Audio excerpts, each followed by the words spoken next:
আসসালামু আলাইকুম বন্ধুরা, আশা করছি তোমরা সবাই ভালো আছো। আল্লাহ অশেষ কৃপায় আমিও ভালো আছি। আজকে তোমাদের সাথে একটা নতুন জিনিস শেয়ার করতে যাচ্ছি যে হাতে পিঁড়ে বেলুনি ছাড়া রুটি না বেলে কিভাবে তুলতুলে নরম বানানো যায় সেটা দেখাচ্ছি। এই দেখুন,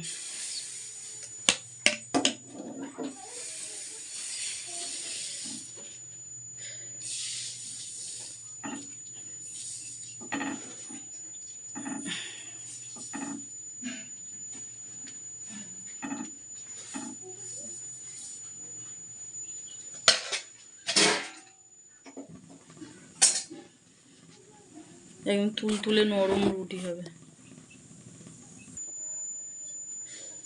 এবারে রুটিটা আমি উল্টে দেব। এই নিলাম, নিয়ে এই উল্টে দেব।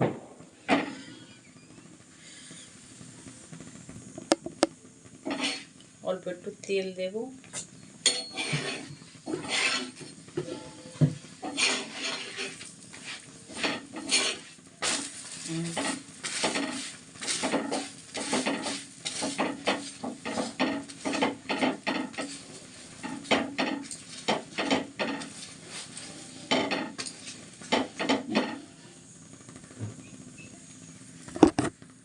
এই দেখুন, রুটি বানানো শেষ। তাহলে বন্ধুরা, ভিডিওটা যদি ভালো লেগে থাকে তাহলে লাইক, কমেন্ট, শেয়ার করতে ভুলবেন না। আসছি তাহলে আজ এই পর্যন্ত। অন্য কোনো দিন আরেকটা নতুন ভিডিও নিয়ে হাজির হয়ে যাব। ততক্ষণ আপনারা ভালো থাকবেন। আসসালামু আলাইকুম।